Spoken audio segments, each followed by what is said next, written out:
بسم اللہ الرحمن الرحیم۔ روزے کے حوالے سے شرائط الوجوب کے مسائل آپ نے سمجھ لیے تھے، اور وجوب ادا کی دو شرائط وہ بھی آپ کے سامنے عرض کر دی گئی تھی۔ آج نمبر 3، صحت ادا کے لیے شرائط کیا ہے؟ اس سے مراد کیا ہے؟ صحت ادا کے لیے شرائط یعنی وہ شرائط جن کی موجودگی میں روزے کی ادائیگی درست ہوتی ہے۔ اگر ان میں سے کوئی بھی شرط نہ ہو تو روزہ درست نہیں ہوگا، اگرچہ یہ مکلف ہے لیکن پھر بھی اس کے ذمہ یہ باقی رہے گا۔ تو ان میں نمبر 1 ہے نیت، رات ہی سے یا زوال سے پہلے پہلے روزے کی نیت کرنا۔ اب نیت کو تھوڑا سا سمجھ لیجئے۔ روزہ شریعت کی بنیادی عبادات میں سے ہے اور اہم عبادت ہے، تو جیسے باقی عبادات کے لیے نیت ضروری ہے، روزے کے لیے بھی نیت ضروری ہے۔ روزے کے لیے بھی نیت ضروری ہے۔ نیت اصل میں دل سے اس بات کو سمجھ لینے کا نام ہے کہ روزہ رکھ رہا ہوں۔ زبان سے نیت کرنا بہتر ہے، لازمی نہیں ہے، بلکہ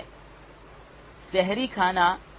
یہ بھی بذات خود ایک روزہ رکھنے کی نیت ہے۔ جو آدمی سحری کو اٹھ کیا اس نیت سے کہ میں روزہ رکھ رہا ہوں اور سحری کر رہا ہے، تو یہ بھی بذات خود ایک نیت ہے۔ لیکن اگر کوئی آدمی سحری تو کرتا ہے لیکن اس کے ساتھ روزہ رکھنے کی نیت اس کی نہیں ہے، روزہ رکھنے کی نیت نہیں ہے، ماذ سحری کر رہے، تو اس سے روزہ نہیں ہوگا، یہ ماذ کھانا پینا ہوگا، اس سے روزہ درست نہیں ہوگا۔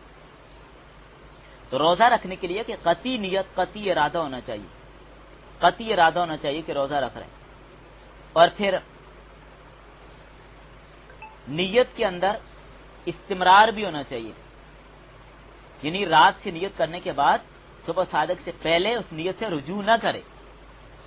اگر رجوع کر لیا اور روزہ نہ رکھنے کا فیصلہ کر لیا تو آپ اس کو روزہ دار نہیں کہیں گے، اگرچہ یہ دن بار کچھ بھی نہ کھائے۔ اور نیت کی تجدید یعنی ہر روزے کے لیے مستقل نیت بھی ضروری ہے، یعنی کہ یہ یکم رمضان کو نیت کر لے سارے روزوں کی، ایسا نہیں ہوگا۔ ہر روزے کے لیے مستقل نیت کرنا ضروری ہے، ہر روزے کے لیے مستقل نیت کرنا ضروری ہے، بلکہ مستحب یہ ہے کہ نیت رات سے ہی کر لے۔ فرض روزے کے لیے جو رمضان کا روزہ ہے یا کم از کم صبح صادق کے وقت نیت کر لے، لیکن اگر ایسا نہیں کیا تو نصف النہار سے پہلے پہلے روزے کی نیت کر سکتے، یعنی جب تک کہ کھایا پیا کچھ بھی نہیں ہے۔ لیکن وہ روزہ جو رمضان کی قضا کا روزہ ہے یا غیر متعین نظر ہے، یا وہ نفل روزہ رکھ لیا اور اس کو توڑ دیا تھا، اس کی قضا کر رہے، یا کفارات کے جتنے بھی روزے ہیں، تو ان روزوں کی نیت رات سے ہی کرنا ضروری ہوتا ہے۔ ہاں جو رمضان کا روزہ ہے اس میں رات سے نیت کرنا ضروری نہیں ہے۔ عام مطلقاً نفل روزہ ہے، ان سے میں رات سے نیت کرنا ضروری نہیں ہے، بلکہ کھایا پیا کچھ نہیں ہے تو نصف النہار سے پہلے پہلے نیت کرنے کی گنجائش ہے۔ تو یہ نیت کے حوالے سے تھوڑی سی بات میں نے عرض کر دی۔ اور دوسری چیز جو میں نے عرض کیا صحت ادا کے لیے شرائط، ان میں دوسری شرط حیض و نفاس سے پاک ہونا۔ حیض و نفاس سے پاک ہونا، حیض و نفاس کے ہوتے ہوئے روزہ رکھنا درست نہیں ہوگا، بلکہ بعد میں اس کی قضا کرنی ضروری ہوگی، بعد میں قضا کرنا ہوگا۔ یہ روزہ جو چھوڑا گیا ہے، جتنے روزے چھوٹے ہیں انہیں قضا کرنا ہوگا۔ اب یہ حیض و نفاس چاہے طلوع فجر سے پہلے آئے یا طلوع فجر کے بعد، دونوں صورتوں میں روزہ پورا کرنا جائز نہیں ہے۔ اب اس مسئلے کو تھوڑا سا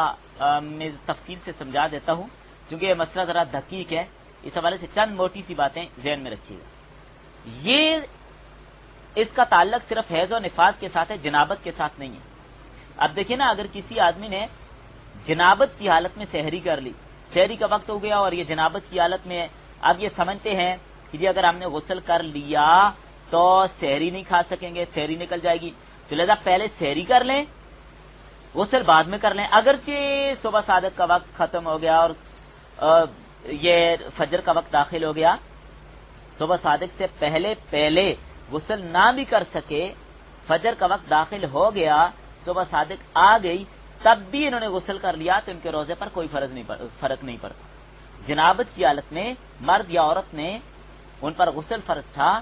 اس حالت میں روزہ رکھا کہ غسل نہیں کیا ہوا تھا تو ان کا روزہ ہو جائے گا۔ یعنی کسی کو رات کے وقت میں غسل کی حاجت ہوئی، صبح کو غسل کرنے سے پہلے روزہ شروع کرنا بالکل اس کے لیے درست ہے۔ اگر بسہولت پہلے غسل کر سکتا ہے تو پہلے غسل کر لے، نہیں تو بعد میں بھی کر سکتا ہے، اس سے روزے پر کوئی فرق نہیں پڑے گا۔ یہ عموماً عوام میں یہ غلط فہمی پائی جاتی ہے، وہ سمجھتے روزہ نہیں ہوگا، تو بہرحال ایسا نہیں ہے، روزہ ہو جائے گا، اس سے روزہ ہو جائے گا۔ اور اسی طرح حیض تو سبھی سمجھتے ہیں، نفاس یعنی بچے کی پیدائش کے بعد جو خون آتا ہے اس کو نفاس کہتے ہیں۔ نفاس کی کم سے کم مدت کوئی طے مقرر نہیں ہے، ایک دن بھی ہو سکتی ہے، ایک گھنٹہ بھی ہو سکتی ہے، ایک منٹ بھی ہو سکتی ہے، اور زیادہ سے زیادہ مدت 40 دن ہے، 40 دن 40 راتیں، اس سے اوپر نہیں ہوگا۔ اگر اس سے اوپر ہوگا تو پھر یہ استحاضہ ہوگا۔ اب سمجھیے، اگر کسی خاتون نے رمضان کے کسی دن کا روزہ پاکی کی حالت میں شروع کیا، یعنی پاک صاف تھی، روزہ شروع کیا، پھر دن میں کسی وقت یا سورج غروب ہونے سے پہلے کسی بھی وقت حیض یا نفاس شروع ہو گیا، اب یہ روزہ اس کا معتبر نہیں ہوگا، اس روزے کی قضا کرنی ضروری ہوگی۔ اگرچہ سورج غروب ہونے سے 2 منٹ پہلے ہی حیض و نفاس شروع ہو گیا، تب بھی یہ روزہ اس کا نہیں ہوگا، یہ روزہ قضا کرنا پڑے گا، اس لیے کہ روزہ ختم ہو گیا۔ اور اگر کسی خاتون کو طلوع فجر کے وقت حیض یا نفاس کا خون جاری تھا، پھر وہ بعد میں دن کے کسی حصے میں سورج غروب ہونے سے پہلے ختم ہو گیا،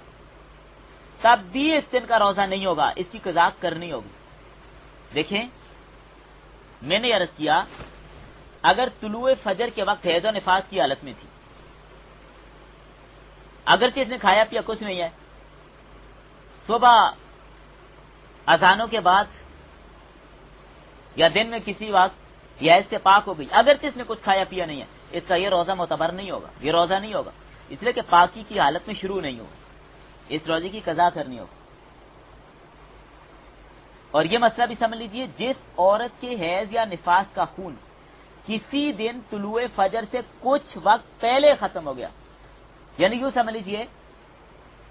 سحری کے وقت پاک ہو گئی،